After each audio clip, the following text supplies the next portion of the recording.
9 Jordanians have gone on trial in connection with last year's attack on one of the oldest castles in the Middle East. Gunmen linked to ISIL killed 10 people and injured tourists as well at the Karak castle. The Jordanian government was accused of a lapse in security. This from Imtiaz Taib.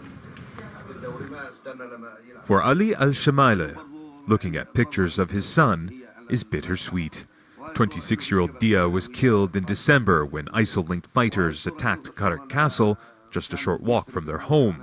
Al-Shamaileh says although words can't describe how much he misses his son, he's proud of him.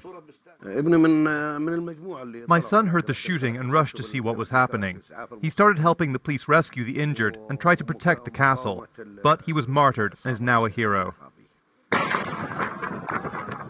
The attack on the Middle East's largest Crusader-era castle took Jordanian security forces by surprise. For hours, 4 fighters with links to ISIL were able to fire indiscriminately, killing 10 and injuring 27, including Karak al-Hajam.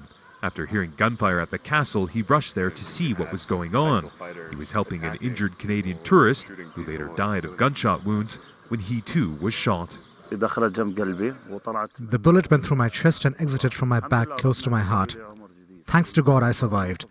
But even though I'm just a regular man, I feel that I'm also part of the security of this country.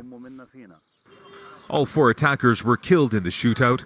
Local media say they were in their 20s and 30s, studied at nearby colleges, and grew up in the area.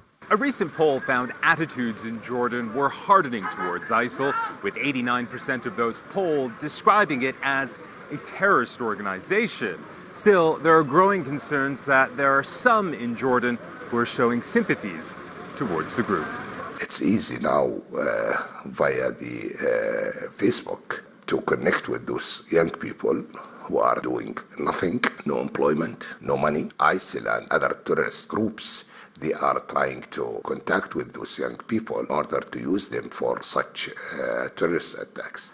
9 people have been arrested in connection with the Karak Castle attack. They've been charged with a number of terrorism-related offenses, while the government continues to face criticism over its handling of the assault. The Jordanian army remains part of an international military campaign to dislodge ISIL from neighboring Iraq and Syria. And while Jordan has largely been spared the large-scale attacks ISIL has carried out elsewhere, the Karak killings are a reminder that it remains a target, something Ali al-Shamaileh knows only too well. Imtiaz Taib, Al Jazeera, Karak.